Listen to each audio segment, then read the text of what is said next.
నమస్కారం అండి. నేను మీ చోన్బెల్లి లింగం, YSR Congress party Christian minority cell రాష్ట్ర ఉపాధ్యక్షుడిని. పెడన నియోజకవర్గం ఎమ్మెల్యే అభ్యర్థిగా రాము గారు ఉన్నారు, ఉప్పాల రాము. మీ అందరికి బాగా తెలుసు, సుపరిచితులే.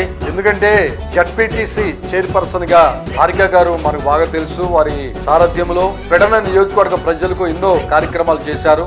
రాము గారి తండ్రి గారు మీ అందరూ తెలుసు, రామ్ ప్రసాద్ గారు. జగన్మోహన్ రెడ్డి గారు పిలిచి వారికి సీట్ ఇచ్చి పెడన నియోజకవర్గానికి నీవే సరైనవాడు అని చెప్పి ఈ రోజున రాము గారిని నిలబెట్టడం జరిగింది. రాము గారితో పాటు పెడన నియోజకవర్గంలో కొంత భాగంలో ఎలక్షన్ క్యాంపెయిన్ లో పాల్గొనడం జరిగింది. ఈ రోజున పెడన నియోజకవర్గ ప్రజలు నిజంగా రాము గారిని ఎంతగానో ఆదరిస్తున్నారు. హారిక గారు కూడా ప్రచారంలో భాగంగా ముందుకు వెళుతున్నారు. పెద్ద ఎత్తున ప్రజలు ఆదరిస్తున్న పరిస్థితి కనబడుతుంది. పెడన నియోజకవర్గ ప్రజలు గుర్తుపెట్టుకుందాం, క్రైస్తవులు గాని క్రైస్తవేతరులు గాని ఈ రోజున కూటమి పేరుతో వస్తున్న వాటిని అడ్డుకోవాలి. చంద్రబాబు నాయుడు ప్రజలపై ఎలాంటి ద్వంద్వ వైఖరి కలిగి ఉన్నాడో, బీజేపీ కూటమితో జనసేన వారు చేసేదానికంటే వారి యొక్క విమర్శలు ఎక్కువగా కనబడుతున్నాయి. ఇంతవరకు వార్డు మెంబర్ గా కూడా గెలవని ఈ పవన్ కళ్యాణ్ రకరకాల పిచ్చి వేషాలు వేస్తున్న పరిస్థితి మనకు కనబడుతుంది. ఈ రోజున ఒకటే గుర్తుపెట్టుకోవాలి, మనం పెడన నియోజకవర్గంలో మీ అందరికి దగ్గరగా అందుబాటులో ఉండే రాము గారిని ఫ్యాన్ గుర్తుపై ఓటు వేయాలి.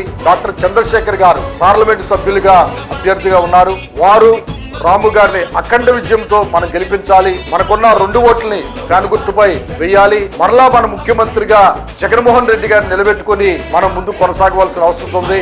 ఒకవేళ కనుక మనం గెలిపించుకోకపోతే ఇప్పుడు వస్తున్న పథకాలు ఏవైతున్నాయో వాటన్నిటినీ వీళ్ళు ఆపేయడానికి రకరకాల విషం కప్పుతున్న పరిస్థితులు ఏర్పడుతున్నాయి. దయచేసి అందరూ సహకరించండి, ఫ్యాన్ గుర్తుకు ఓటు వేయమని మనవి చేస్తున్నాను. Thank you.